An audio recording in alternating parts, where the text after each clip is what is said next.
ವೇದಿಕೆ ಮೇಲೆ ಆಸೀನರಾಗಿರುವ ಎಲ್ಲ ಗುರು ಹಿರಿಯರಿಗೂ ನಮಸ್ಕಾರ. ಹಾಗೆ ನನ್ನ ಎಲ್ಲ ಸ್ನೇಹಿತರಿಗೂ, ಹಾಗೆಯೇ ಮಾಧ್ಯಮದ ಮಿತ್ರರಿಗೂ, ಹಾಗೆ ಇಲ್ಲಿ ನೆರೆದಿರುವ ಎಲ್ಲ TPJ ಅಭಿಮಾನಿಗಳಿಗೂ ನಾನು ನಮಸ್ಕರಿಸ್ತೇನೆ. ನಮ್ಮ ವಿಶೇಷವಾಗಿ ನನಗೆ ತಂದೆಯವರು ಡೆಲ್ಲಿಯಲ್ಲಿ ಇರುವಂತಹ ಸಂದರ್ಭದಲ್ಲಿ ಆಶೀರ್ವದಿಸಿರುವ ನಮ್ಮ ಬ್ಲಾಕ್ ಕಾಂಗ್ರೆಸ್ ಅಧ್ಯಕ್ಷರು ಇಬ್ಬರು ಕೂಡ ನಾನು ಧನ್ಯವಾದಗಳನ್ನ ಅರ್ಪಿಸ್ತೇನೆ. ನನಗೆ ಏನ್ ಹೇಳ್ಬೇಕು ಅಂತಾನೆ ಗೊತ್ತಾಗ್ತಾ ಇಲ್ಲ. ಅದರಲ್ಲೂ ಕೂಡ ನಾವು ಪಬ್ಲಿಕ್ ಲೈಫ್ ಅಲ್ಲಿ ಇರುವಾಗ ಬಹಳಷ್ಟು ಸರಳವಾಗಿ ಇರಬೇಕಾದದ್ದು ನಮ್ಮ ಕರ್ತವ್ಯ. ಯಾಕಂತಂದ್ರೆ ನಮ್ಮ ದೇಶ ಅತೀವ ಬಡತನದಲ್ಲಿ ಇರುವಂತ ದೇಶ. ಬದುಕುವುದಕ್ಕಾಗಿ ಜನ ಇವತ್ತಿನ ದಿನ ಹೋರಾಟವನ್ನು ಮಾಡಬೇಕಾಗಿದೆ. ಆ ರೀತಿ ಇರುವಂತ ದೇಶ. ಬಡತನ ಅಂತಂದ್ರೆ ನೀವು ಊಹೆ ಮಾಡ್ಕೋಬಹುದು. ನಮಗೆ ಸ್ವಾತಂತ್ರ್ಯ ಬಂದಾಗ 1947ರಲ್ಲಿ ನಮ್ಮ ಜನಸಂಖ್ಯೆ ಇದ್ದಿದ್ದು 30 ಕೋಟಿ. ಆದ್ರೆ ಇವತ್ತು 150 ಕೋಟಿ ಬಿಟ್ಟಿದೆ. ನಮ್ಮದು ಇವತ್ತಿಗೆ ಅತಿ ದೊಡ್ಡ ದೇಶವಾಗಿ ಹೊರಹೊಮ್ಮಿದೆ. ಆದ್ರೆ ದುರದೃಷ್ಟವಶ ಬಡತನದಿಂದ ನಾವು ಹೊರಗಡೆ ಬರಲೇ ಇಲ್ಲ.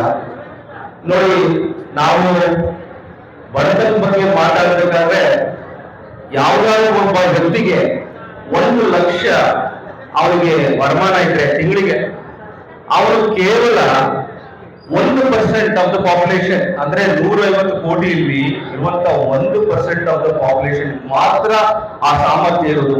ಅಂದ್ರೆ ಲಕ್ಷದ ಮೇಲೆ ಸಂಪಾದಿಸುವವರು 1%, 150 ಕೋಟಿಯಲ್ಲಿ. ಇನ್ನು ಉಳಿದವರೆಲ್ಲ ಎಷ್ಟು ಕಡು ಬಡವರು ಅನ್ನೋದನ್ನ ನೀವು ಊಹೆ ಮಾಡ್ಕೋಬೇಕು. ಅಂದ್ರೆ ಯಾರೋ ಹೇಳ್ತಾರೆ ಮೇರ ಭಾರತ್ ಮಹಾನ್ ಅಂತ ಏನೇನೋ ಸ್ಲೋಗನ್ಗಳು ಕೊಟ್ಕೊಂಡು ಹೇಳ್ಕೊಳ್ತಾರೆ. ನೀವು ದಯಮಾಡಿ ತಿಳ್ಕೋಬೇಕು, ನಾವು ಅತೀವ ಬಡ ದೇಶ. ಇಲ್ಲಿ ಆಡಂಬರಕ್ಕೆ ಮತ್ತೆ ಈ ಲಕ್ಷ್ಮಿಗಳಿಗೆ ಇಲ್ಲಿ ಸ್ಥಾನ ಇಲ್ಲ. ಆದ್ರಿಂದಲೇ ನಾನು ಆದಷ್ಟು ಸರಳವಾಗಿ ಬದುಕುವಂತ ಮನುಷ್ಯ. ಆದ್ರೂ ಕೂಡ ಇವತ್ತಿನ ದಿನ ನಾನು ನನ್ನ ಸಹಪಾಠಿಗಳಿಗೆ ಇವರೆಲ್ಲ ಸೇರ್ಕೊಂಡು ಅಣ್ಣ ನಿಮ್ಮ ಬರ್ಡೇನ ಮಾಡ್ತೀವಿ ಅಂದಾಗ, ನೋಡಪ್ಪ ನಾನು ಎಳೆಮರಿ ಕಾಯ್ತಾರೆ ಇರುವಂತ ಮನುಷ್ಯ. ಈಗ ಹೇಳ್ದಂಗೆ ಎಲ್ಲರೂ ಹೇಳ್ದಂಗೆ ನನ್ನ ಸೇವೆ ಏನಿದ್ರು ನಾನು ತೆರೆ ಮನೆಯಲ್ಲಿ ನಿಂತ್ಕೊಂಡು ಮಾಡುವಂತ ಸೇವೆ. ಆದ್ರೆ ಕಮಾಂಡರ್ ತರ ನಾನು ಮಾತನಾಡಬಲ್ಲೆ, ಕೆಲಸವನ್ನು ತೆಗಿಬಲ್ಲೆ. ಆ ಸಾಮರ್ಥ್ಯ ನನಗಿದೆ. ಯಾಕಂದ್ರೆ ನಾನು ಮಹತ್ತರವಾದಂತ ಸಾಧನೆಗಳಂತ ಮಾಡಿದಂತ ನಾಯಕ ನಮ್ಮ ಸನ್ಮಾನ್ಯ ಜಯಚಂದ್ರ ಅವರ ಪುತ್ರ. ಅವರ ಪುತ್ರನಾಗೋದಕ್ಕೆ ನಾನು 7 ಜನ್ಮದ ಪೂಜೆ ಮಾಡಿದ್ದೀನಿ ಅನ್ಕೊಳ್ತೇನೆ. ಯಾಕಂದ್ರೆ ತಂದೆ ಅಂದ್ಮೇಲೆ ಮಗನಿಗೆ ಅವರ ಗುಣ ಬಂದೇ ಬರ್ತದೆ. ಆ ಗುಣಗಳು ನನ್ನಲ್ಲಿದೆ. ಆ ಗುಣಗಳನ್ನ ನಾನು ಉಪಯೋಗಿಸಿಕೊಂಡು ನಾನು ಬಡ ಜನರಿಗೆ ಸೇವೆ ಮಾಡಬೇಕು. ಮತ್ತೆ ನಮ್ಮ ಯುವಕ ಬಡವರಿಗೆ ನಾನು ಮೇಲಿರಬೇಕು. ಇಲ್ಲಿರುವಂತ ವಿದ್ಯಾರ್ಥಿಗಳನ್ನ ನಾನು ಯಾವ್ದಾದ್ರು ಕೆಲಸಗಳಿಗೆ ಸೇರಿಸಬೇಕು, ಇಂಡಸ್ಟ್ರಿಗಳನ್ನು ಮಾಡೋದಕ್ಕೆ ಅವಕಾಶಗಳನ್ನು ಕೊಡಬೇಕು, ಅಥವಾ ಹೊರದೇಶಕ್ಕೆ ಹೋಗುವುದಾದ್ರೆ ಅವರಿಗೆ ಸಹಾಯ ಮಾಡಬೇಕು. ಎಲ್ಲಾ ರೀತಿಯಲ್ಲಿ ನಾನು ಸಹಕಾರ ಮಾಡೋದಕ್ಕೆ ಸಿದ್ಧನಿದೆ. ಯಾವಾಗಲೂ ಕೂಡ ಮಾಡ್ತಾನೆ ಬಂದಿದ್ದೇನೆ. ಅದು ಕೂಡ ವಿಶೇಷವಾಗಿ ಅಧಿಕಾರವನ್ನ ಪಡೆದಾಗ ನಾವು 5 ವರ್ಷದಿಂದ ಸೋತಿದ್ವಿ. ಅವತ್ತಿನ ದಿನ ನಾವು ಯಾವುದೇ ಒಂದು ಪೇಪರ್ ಮೂವ್ ಮಾಡಕ್ಕೆ ನಾವು ಅಲುಗಾಡ್ಸಕ್ ಆಗ್ತಿರ್ಲಿಲ್ಲ. ಆದ್ರೆ ಯಾವುದೇ ಉಪಯುಕ್ತವಾದಂತ ಇಲ್ಲಿ ಶಾಸಕರು ಇರಲಿಲ್ಲ. ಆದ್ರೆ ಸನ್ಮಾನ್ಯ ಜಯಚಂದ್ರ ಅವರು ಬಂದ ಮೇಲೆ ನಮ್ಗೆ ಏನೋ ಒಂದು ಶಕ್ತಿ. ಯಾಕೆಂದ್ರೆ ತಾವೆಲ್ಲರೂ ಶಕ್ತಿ ಕೊಟ್ರಿ. ಆ ಶಕ್ತಿಯನ್ನ ಉಪಯೋಗಿಸ್ಕೊಂಡು ನಾನು ತೆರೆ ಮೇಲೆ ಇಟ್ಟುಕೊಂಡು ಬಡವರಿಗೆ, ಈಗ ನೋಡಿ ನಮ್ಮ ಶಿವಚಂದ್ರ ಅವರು ಹೇಳ್ತಿದ್ರು, ಅವತ್ತು ಯಾವ್ದೋ ಒಂದು ಕೆರೆ ಮೇಲೆ ಹೆಣ್ಣು ಮಕ್ಕಳನ್ನ ಸಾಕ್ತಾರೆ, ಅರ್ಧ ಬಿದ್ದೋಗಿತ್ತು ಮನೆ. ಅದನ್ನ ನೋಡಿ ನಮ್ಗೆಲ್ಲ ಬಹಳ ಬೇಜಾರಾಯ್ತು. ನಾವು ಹೋಗಿ ಏನೋ ಒಂದು ಇಷ್ಟು ಕೈಯಲ್ಲಾದಷ್ಟು ಸಹಾಯವನ್ನು ಮಾಡ್ಬಂದ್ವಿ.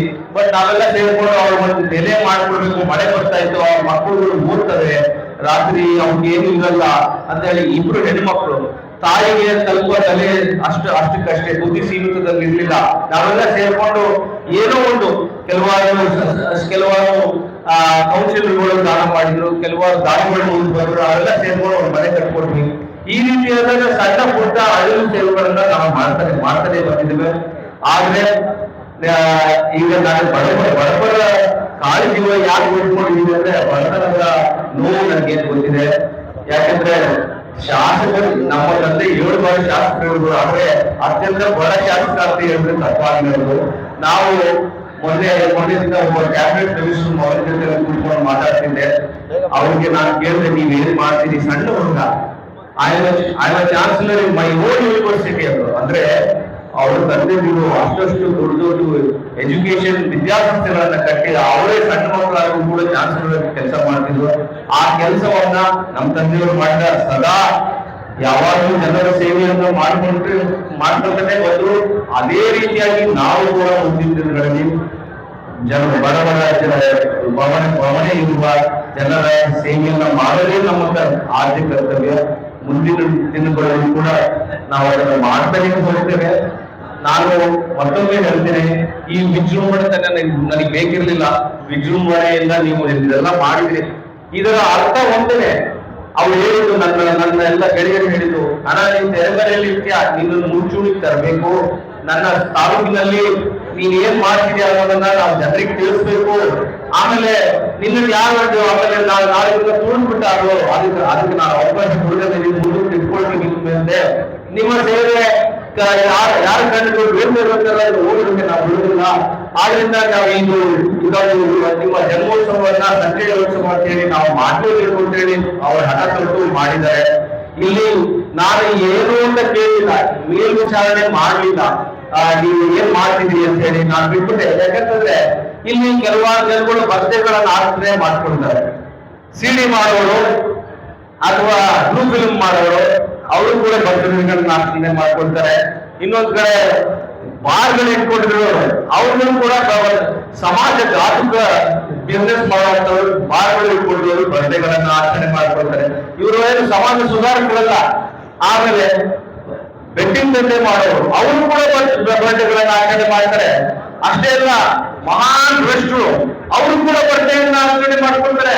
ಭ್ರಷ್ಟಾಚಾರ ಮಾಡಿ ಮನೆಗಳು ಕಟ್ಕೊಳ್ತಾ ಇರುವಂತವ್ರು ಭ್ರಷ್ಟಾಚಾರ ಮಾಡ್ತಾರೆ.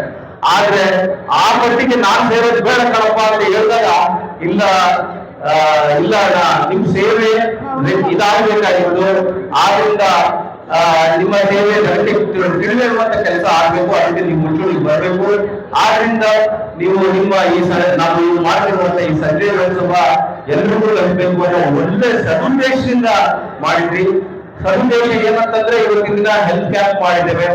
ಆಮೇಲೆ ಇಲ್ಲಿ ನಾವು ಉದ್ಯೋಗ ಮೇಳವನ್ನ ಮಾಡಿದ್ದೇವೆ. ಈ ರೀತಿಯಾದಂತ ಸಣ್ಣ ಕೆಲಸ ಇದು ನಾವು ಮಾಡುವಂತ ದಿನನಿತ್ಯ ಕೆಲಸ. ಇವತ್ತು ನನ್ನ ವಿಶೇಷವಾಗಿ ನನ್ನ ಜನ್ಮದಿನದಂತೂ ಮಾಡ್ತಿರುವ ಒಂದು ಸಣ್ಣ ವಿಶೇಷತೆ ತಂದಿದೆ, ಬಿಟ್ರೆ ಅದ್ರ ಮೇಲೆ ಏನಿಲ್ಲ.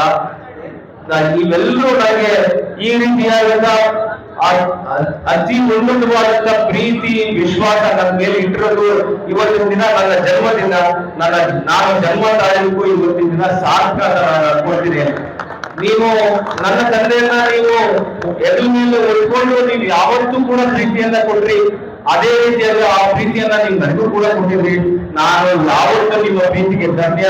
ನಾನು ಸದಾ ನನ್ನ ಸೇವೆಯನ್ನ ನಿಮಗೆ ಮುಡುಪಾಗಿದ್ದೇನೆ. ಈ ದೇಹವನ್ನ ಶಿರಾ ಕ್ಷೇತ್ರಕ್ಕೆ, ಈ ತಾಲೂಕಿಗೆ, ಈ ಜಿಲ್ಲೆಗೆ ನಾನು ಮುಡುಪಾಗಿರ್ತೇನೆ. ಮುಂದಿನ ದಿನಗಳಲ್ಲಿ ನನಗೆ ಸುಳ್ಳು ಹೇಳಕ್ ಬರಲ್ಲ, ನನಗೆ ಮುಂದೊಂದು ಮಾತಾಡಕ್ ಬರೋದಿಲ್ಲ. ಏನೇ ಇದು ಧೈರ್ಯವಾಗಿ ಎದುರು ಫೇಸ್ ಮಾಡೋದು. ನಾನೊಬ್ಬ ವಿದ್ಯಾವಂತ, ನಾವು ವಿದ್ಯಾವಂತರಿ ಏನನ್ನು ಕೂಡ ಮಾಡಬಹುದು ಅನ್ನುವಂತ ಒಂದು ಆಶೀರ್ವಾದವನ್ನ ಇಟ್ಕೊಂಡಿರುವಂತದ್ದು. ಈಗ ಮುಂಬರುವ ಆಧುನಿಕ ಭಾರತ ಕಟ್ಟುವಂತ ಸಂದರ್ಭದಲ್ಲಿ ವಿದ್ಯಾವಂತರ ಒಂದು ವಿದ್ಯಾವಂತರ ಒಂದು ಕೊಡುಗೆ ಮಹತ್ತರವಾಗಿರ್ತದೆ. ಅದನ್ನ ನಾನು ಮುಂದಿಟ್ಕೊಂಡು ಮುಂದಿನ ದಿನಗಳಲ್ಲಿ ಎಲ್ಲರನ್ನೂ ಕೂಡ ನಾನು ಪ್ರೇರೇಪಿಸಿ ಒಳ್ಳೆಯ ಕೆಲಸ ಮಾಡೋಣ, ಕೆಟ್ಟವರನ್ನ ದೂರ ಇಡೋಣ, ದುಷ್ಟರನ್ನ ದೂರ ಇಡೋಣ, ವಿದ್ಯಾವಂತರನ್ನ ಹತ್ತಿರ ಇಟ್ಕೊಳ್ಳೋಣ, ಒಳ್ಳೆಯವರನ್ನ ಹತ್ತಿರ ಇಟ್ಕೊಳ್ಳೋಣ. ಆಮೇಲೆ ನಿಸ್ವಾರ್ಥವಾಗಿ ಬದುಕುಗಳನ್ನ ನಾವು ನಮ್ಮೊಟ್ಟಿಗೆ ಇಟ್ಕೊಂಡು ಸೇವೆಯನ್ನ ಮಾಡೋದಿಲ್ಲ ಅಂತ ಹೇಳಿ ನಾನು ಅನ್ಕೊಂಡಿದ್ದೇನೆ. ಈ ಹಿಂದೆನೂ ಮಾಡ್ತಿದ್ದೇವೆ, ಮುಂದೆನೂ ಕೂಡ ನಾವು ಮಾಡ್ತೇವೆ.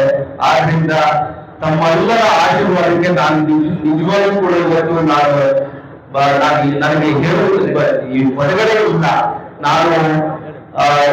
ನಾನು ನಿಮ್ಮ ಪ್ರೀತಿಗೆ ಸದಾ ಚಿರೋಣಿ ಅಂತ ಹೇಳಬೇಕಾಗ್ತದೆ. ನನಗೆ ಇಷ್ಟೊಂದು ಡಿಗ್ರಿ ಕೊಟ್ಟಾಗ ನಿಮ್ಮೆಲ್ಲರಿಗೂ ಕೂಡ ಇವತ್ತು ಶಿರಾ ತಾಲೂಕಿನ ಜನತೆಗೆ ನಾನು ಧನ್ಯವಾದವನ್ನು ಹೇಳ್ತೇನೆ. ಹೀಗೆ ನಾನು ನಿಮ್ಮ ಒಳಗೆ ಯಾವಾಗಲೂ ಇರ್ತೇನೆ. ನೀವು ಕರ್ದಲ್ಲಿ ಬರ್ತೇನೆ, ನೀವು ಕೇಳುವಂತ ಸೇವೆಯನ್ನ ನಾನು ಮಾಡ್ತೇನೆ. ಯಾವುದೇ ರೀತಿಯಾದಂತ ಈ ದಾಕ್ಷಿಣ್ಯ ಬೇಡ.